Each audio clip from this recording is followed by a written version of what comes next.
Good afternoon student. आप सबका आदर्श बाल निकेतन की ऑनलाइन क्लास में स्वागत है। नए टाइम टेबल के अकॉर्डिंग हमारी क्लास स्टार्ट होती है आज से। इस टाइम नया टाइम टेबल आपको कल सेंड कर दिया था। उसके बाद आज जो हमारा टॉपिक है चैप्टर नंबर 3, चैप्टर 3 अकाउंटेंसी में, वो है क्वेश्चन नंबर 13। हमें क्वेश्चन नंबर 13 को आज सॉल्व करना है। क्वेश्चन नंबर 13 है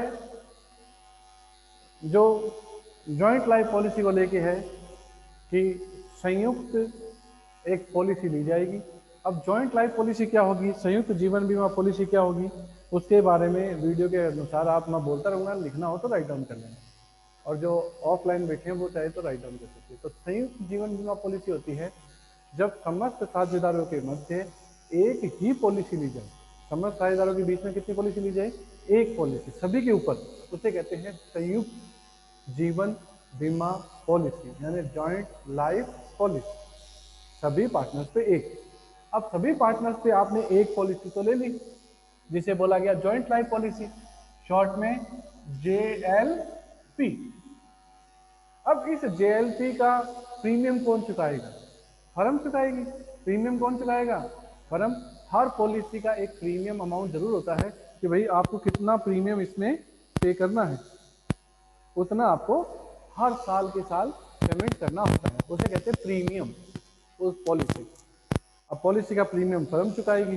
तो अब पॉलिसी का पैसा फर्म चुकाएगी, तो निश्चित है जब भी किसी भी पार्टनर की डेथ होगी तो वो पैसा पॉलिसी का मिलेगा, और किसमें बटेगा? सभी में बटेगा। सभी में क्यों बटेगा? क्योंकि पॉलिसी किसने चुकाई? फर्म ने। ली किसने? फर्म ने। प्रीमियम किसने चुकाया? फर्म ने। और फर्म किसको बोलते हैं?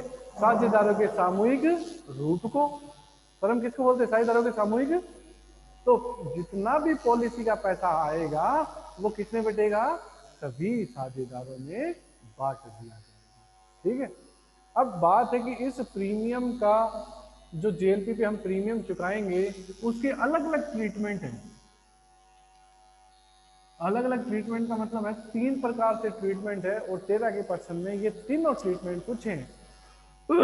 जैसे फर्स्ट है, जब उसको क्या माना जाए? व्यापारिक खर्च माना जाए। जब क्या माना जाएगा? व्यापारिक खर्च। तो आज हमारा पहला टॉपिक ही है 13 में ए कि प्रीमियम को क्या माना जाएगा? व्यापारिक खर्च।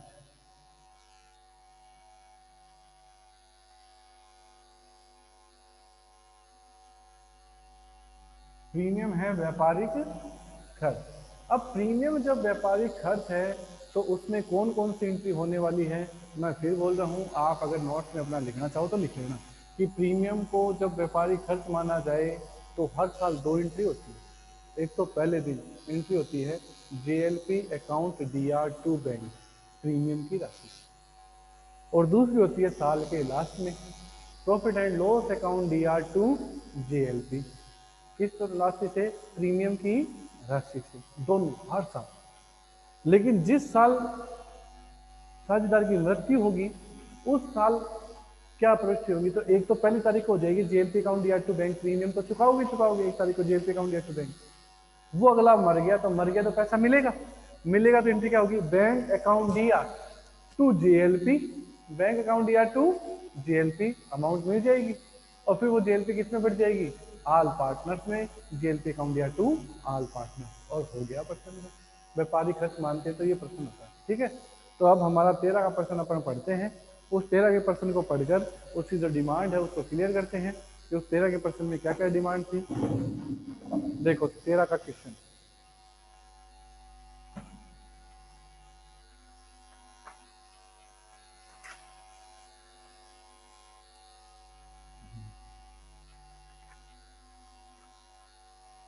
तेरह का प्रश्न, पेज नंबर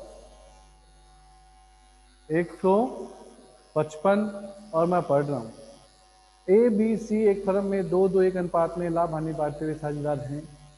फर्म के सभी साझेदारों के जीवन पर 80,000 की संयुक्त जीवन बीमा पॉलिसी 1 अप्रैल 2012 को ली गई। 1 अप्रैल 2012 को सभी पर कितने की पॉलिसी ली गई?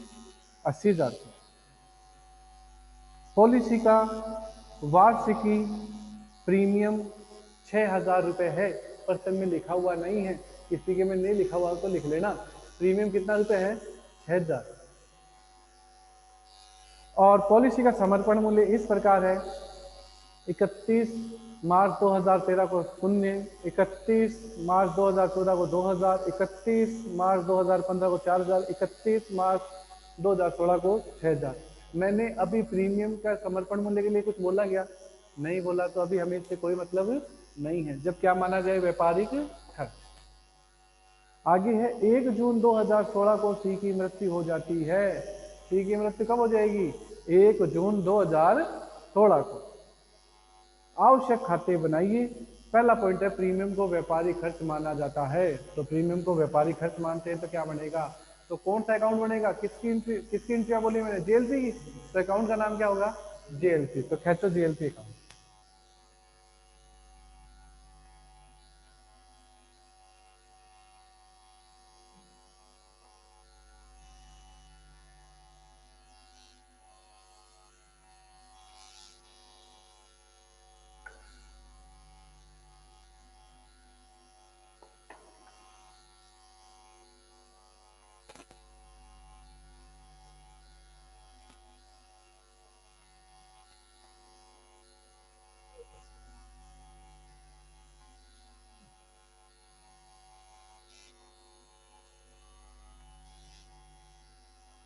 फॉर्मेट का प्रारूप हो गया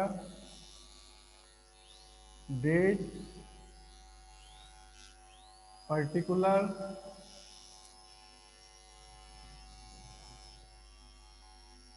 JF, amount, date, particular, JF, amount. अब मैं एंट्रियां के अकॉर्डिंग मेरा पर्सन करूंगा। तो देखो एंट्री, जब व्यापारिक खर्च माना जाता है तो हर साल कितनी एंट्री होती है? 2। एक तो एंट्री होती है जेएलपी अकाउंट दिया टू बैंक, प्रीमियम की राशि साल की पहली तारीख को टू बैंक। कितने हजार रुपये लिख दूं? 6,000। फिर साल की लास्ट तारीख को ये पैसा ट्रांसफर हो जाता है किसके अंदर? प्रॉफिट एंड लॉस में। उसकी एंट्री बोली थी प्रॉफिट एंड लॉस अकाउंट दिया टू जेएलपी, यानी 31/3/13 बाई प्रॉफिट एंड लॉस। कितने हजार? 6,000।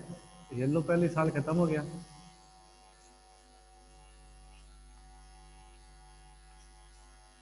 ये पहला साल खत्म हो गया। आया समझ में?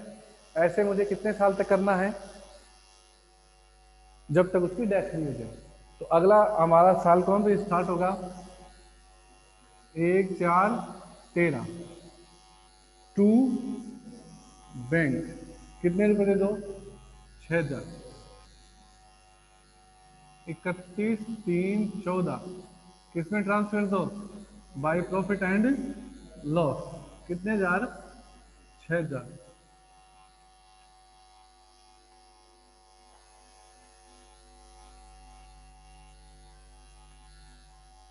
नेक्स्ट है 1/4/14 को फिर पेमेंट करोगे प्रीमियम का टू बैंक। कितना हजार? 6,000। 31/3/15 बाई प्रॉफिट एंड लॉस। कितने हजार? 6,000।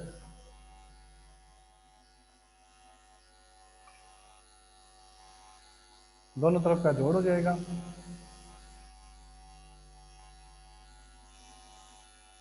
6,000।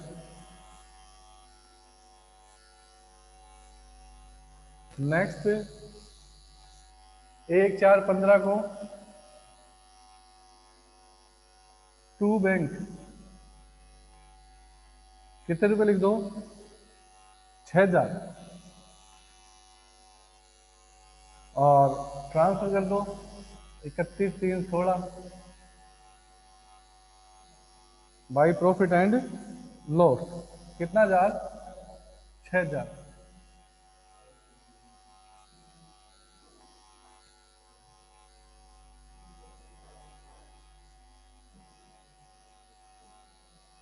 उसके बाद में 1,6,1,416 को फिर पेमेंट कर दो टू बैंक कितने हजार 6,000। क्या अब की बार साल का अंत आएगा क्या? नहीं, उसकी डेथ हो जाएगी किस तारीख को 1 जून को। 1 जून को जैसे ही डेथ होगी पैसा मिलेगा। पैसा मिलेगा, एंट्री क्या होगी bank account DR to JLP ले लो 80,000 रुपए किस साइड आएगा CR में बाई बैंक कितने हजार मिलेंगे 80,000। और ये 80,000 किसमें बांट दो 1,616 को सभी पार्टनर्स में। 80 का मतलब अंतर्गीय राशि ताकि खाता क्या हो जाए बंद। तो 80,000 की तो पॉलिसी, इस साल का 6,000 का प्रीमियम घटा दो कितने बचेंगे 74,000 और 74,000 बांट दो किस अनुपात में 2-2-1 में बांट दो 70,000 रुपए को।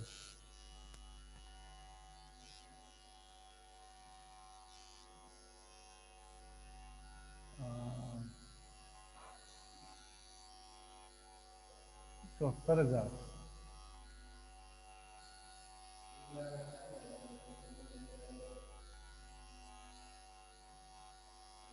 14,800 तो आएगा 29,600 29,600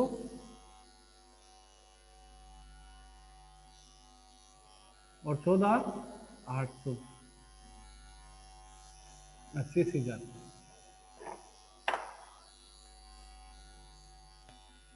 ये लिखा ये कंप्लीट 80,000। JLP अकाउंट जब क्या माना जाए व्यापारिक खर्च माना जाए। बना लो इसको फटाफट फटाफट।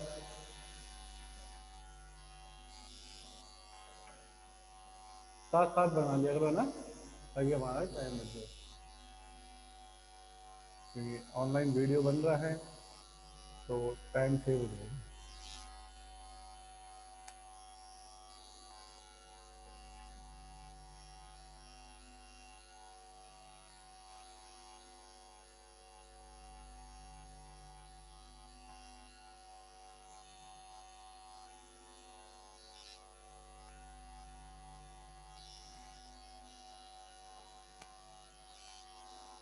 नेक्स्ट हमारा इसमें टॉपिक होगा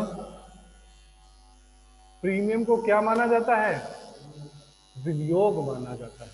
उस समय क्या काम होगा प्रीमियम को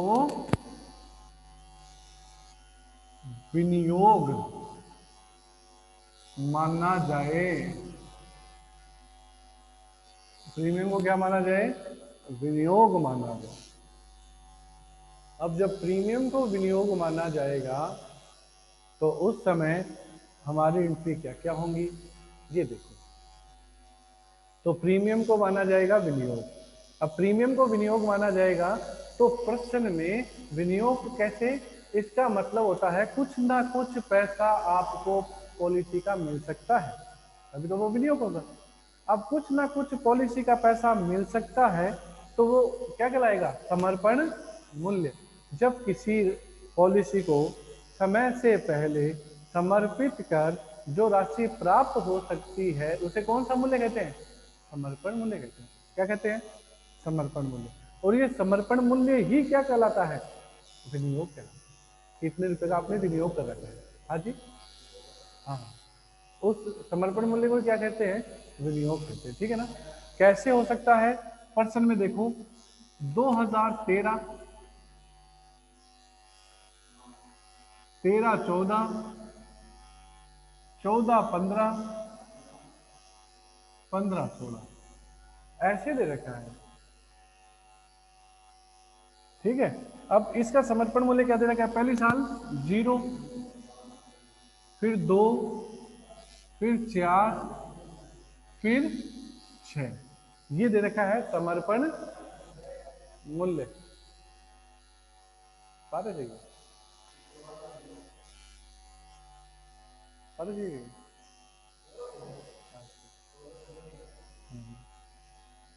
तो 0, 2000, 4000, 6000 ये समर्पण मूल्य है। अब ये समर्पण मूल्य है तो इसमें एंट्रियां क्या होती हैं उसकी बात करता हूं। देखो जब विनियोग माना जाएगा तो पहली दो एंट्री होगी, एक तो साल के पहले दिन प्रीमियम चुकाने की एंट्री होगी जीएलपी अकाउंट या टू बैंक, कितने हजार रुपए, 6000 जो प्रीमियम की राशि। दूसरी एंट्री होगी प्रॉफिट एंड लॉस अकाउंट या टू जेएलपी, बात तो एंट्री तो वही है, तो अलग क्या है इसमें, अलग क्या होगा, प्रीमियम में से उस वर्ष का समर्पण मूल्य घटाकर, प्रीमियम में से उस वर्ष का क्या घटाकर, समर्पण मूल्य। अब उस वर्ष का समर्पण मूल्य क्या है तो ये इससे पता चलेगा। कैसे कि पहले साल समर्पण मूल्य क्या कहलाएगा, 0। दूसरी साल समर्पण मूल्य क्या कहलाएगा, 2000। तीसरी साल समर्पण मूल्य क्या लाएगा, 2000। चौथी साल समर्पण मूल्य क्या लाएगा, 2000। कैसे, पहली साल तो 0, दूसरी साल कितने हो गए, 2। अब 2 तो पड़े ही हैं, 4 करने के लिए कितने डालूं, 2, यानी इस साल कितने डाले, 2। 4 तो पड़े ही हैं, 6 करने के लिए कितने डालूं, 2। या एक बात याद कर लो, इस साल को पिछले साल से माइनस करते जाओ तो 0 से पहले कुछ है क्या, तो 0 ही। 2000 में से 0 गया तो 4000 में से 2000 गया तो 6 में से 4 गया तो ऐसे पिछली साल की राशि घटाते जाओ, समर्पण मूल्य आता रहेगा। अब ये समर्पण मूल्य किसमें से घटाना है, प्रीमियम में से घटा के बचा हुआ पैसा किसमें डाल दो, प्रॉफिट एंड लॉस में डाल, बचा हुआ पैसा किसमें डाल दो, प्रॉफिट एंड लॉस में। चलो करते हैं स्टार्ट। तो बना लो जेएलपी अकाउंट, इसमें भी सारे नाम मैंने जेएलपी के बोले हैं, तो कौन सा अकाउंट बनेगा, जेएलपी अकाउंट, खैचो जेएलपी अकाउंट, फॉर्मेट सेम है।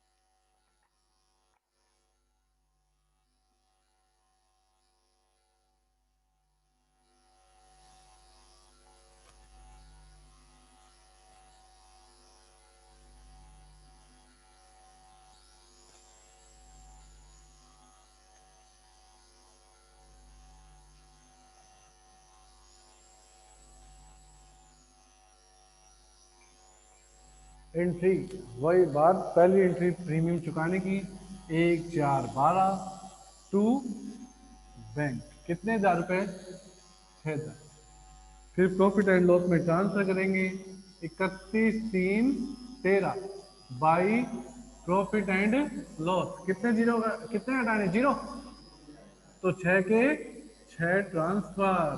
फिर पहली साल 0 रुपए घटाने प्रीमियम में से, दूसरी साल 1413 टू बैंक, कितने हजार रुपए, 6000।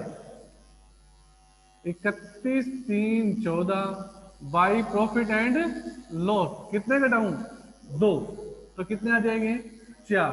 अब मेरा साल तो बंद हो ही गया, साल बंद हो गया, जोड़ बराबर नहीं आ रहा, क्या निकाल दूं, बैलेंस, तो बैलेंस निकाल दो, by balance CD, closing CD opening BD, 2000 का।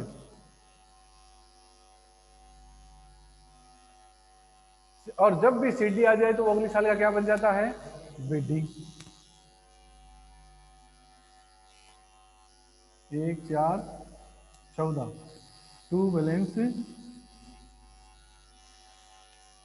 बीडी, कितने रुपए हैं, 2000। प्रीमियम चुका दो टू बैंक, कितने हजार, 6000। प्रॉफिट एंड लॉस में ट्रांसफर कर दो 31/3/15 बाई प्रॉफिट एंड लॉस। 6 में से कितने घटाऊं इस साल, तो कितने ट्रांसफर होंगे, 4 बैलेंस बना दो बाई बैलेंस सीडी कितने आ जाएंगे 4 दोनों तरफ का जोड़ कितना हो गया 8 8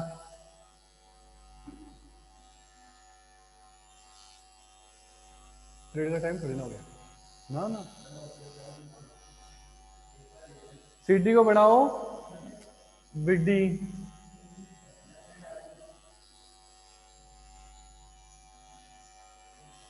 टू बैलेंस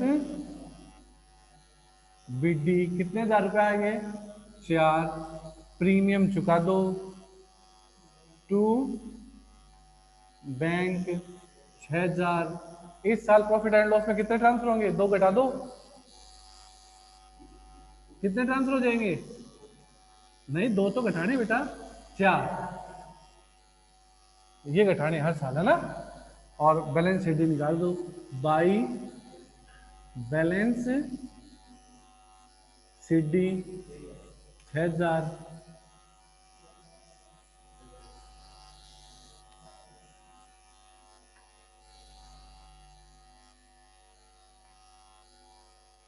10,000 नेक्स्ट है सीडी को क्या बना दो बीडी टू बैलेंस बीडी कितना जा रहा है 6000 किसमें कितना पेमेंट करना है आपकी बात प्रीमियम तो 6000 ही है प्रीमियम का चुका दो टू बैंक 6000 ये कौन सा साल है मृत्यु वाला इस साल मरेगा 1 जून को तो 17 तो आनी नहीं तो आप क्या ले लो पैसा ले लो मर गया तो पैसा आएगा बैंक अकाउंट या टू जेएलपी तो जेएलपी किधर आ जाएगा सीआर में बाई बैंक कितने रुपए ले लो 80,000 मरता है तो पॉलिसी का पूरा पैसा 80,000 ले लिया अब अंतिम राशि किसमें बांट दो पार्टनर्स में कौन है ए बी और बांट दो 1 6 16 को two a two b two c और दोनों तरफ का जोड़ कर दो 80 80 तो कितना बटेगा 6 6 12 घट गए तो कितने बटेंगे 68,000 को 5 का भाग दो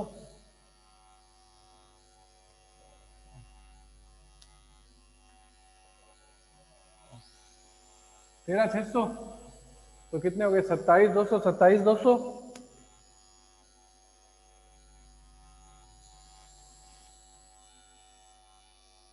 और दोनों तरफ का जोड़ हो जाएगा 80,000 रुपये इस तरीके से प्रश्न क्या हो जाएगा समाप्त जब क्या माना जाएगा विनियोग जब क्या माना जाएगा उसको विनियोग नेक्स्ट है पॉइंट नंबर सी इसका डिस्कशन कर लेते हैं अगर फिर भी नहीं बनेगा तो आपको मैं इस क्वेश्चन की पिक भेज दूंगा कि ये कैसे सॉल्व होता इस मेथड से तो थर्ड है जब उसको विनियोग और संचय का निर्माण किया जाए यानी विनियोग भी माना जाए और संचय का निर्माण भी किया जाए 3 एंट्रियां बोल रहा हूँ हर साल 3 एंट्रियां होंगी एक तो 1 तारीख को प्रीमियम चुका दो जेएलपी अकाउंट दिया टू बैंक दूसरी एंट्री साल के अंत में जितने का प्रीमियम है उतने का ही रिजर्व बना लो एंट्री होगी प्रॉफिट एंड लॉस अकाउंट दिया टू जेएलपी रिजर्व और फिर तीसरी एंट्री जो आप जेएलपी को ट्रांसफर करते थे ना वो प्रॉफिट एंड लॉस में ट्रांसफर मत करो क्योंकि वहां से तो पैसा रिजर्व ले आया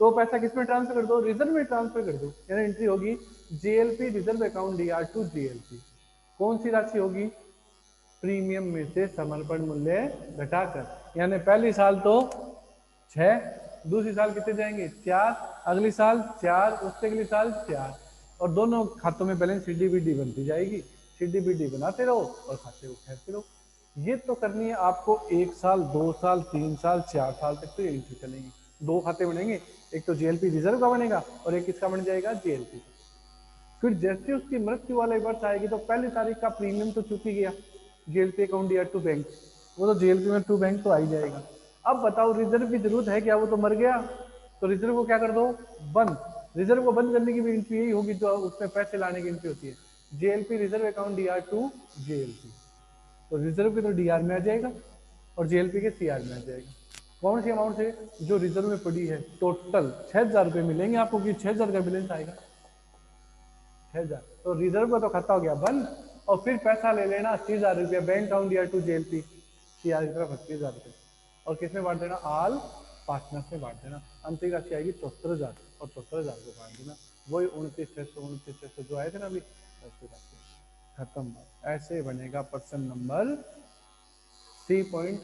जब विनियोग और संचय का निर्माण किया जाए, इसमें जो खाते बनेंगे उन खातों की मैं आपको पिक भेज दूंगा, ओरली मैंने समझा दिया है, उसको वापस से सुनते हो, उन पिक्स को देखना कर लेना। 2 खाते मैंने समझा दिए, इनमें कोई डाउट है तो कुछ, इनमें किसी भी प्रकार का डाउट है? कोई डाउट? सब लोग चैप्टर नंबर 3 हमारा यहाँ क्या होता है? कंप्लीट होता है। 4th सिलेबस में नहीं है, वैसे साफ हो गया। तो अब करेंगे प्रश्न नंबर पार्ट नंबर 5। कल से स्टार्ट होगी कंपनी। तो कंपनी में काफ़ी लंबी लेंथ की थ्योरी है, तो मैं आपको बोलता जाऊंगा, आप उसको फटाफट फटाफट लिखते जाना। बाय द वे, अगर लिखने में कहीं छूट हो जाए, छूट जाए, तो वीडियो ही तो है, वापस पीछे आके लिख लेना, ठीक है ना? इस तरीके से इस चीज़ को कवर कर लेना। तो इस तरीके से हमारी ये कंप्लीट हो जाएगी क्लास। तो आज के लिए इतना ही रखते हैं, हमारा तैयारी है क्वेश्चन की आपसे। कोई डाउट है तो पूछिए, किसी कोई डाउट नहीं? क्लियर है? ओके स्टूडेंट, आज के लिए क्लास यही रखते हैं। Thank you.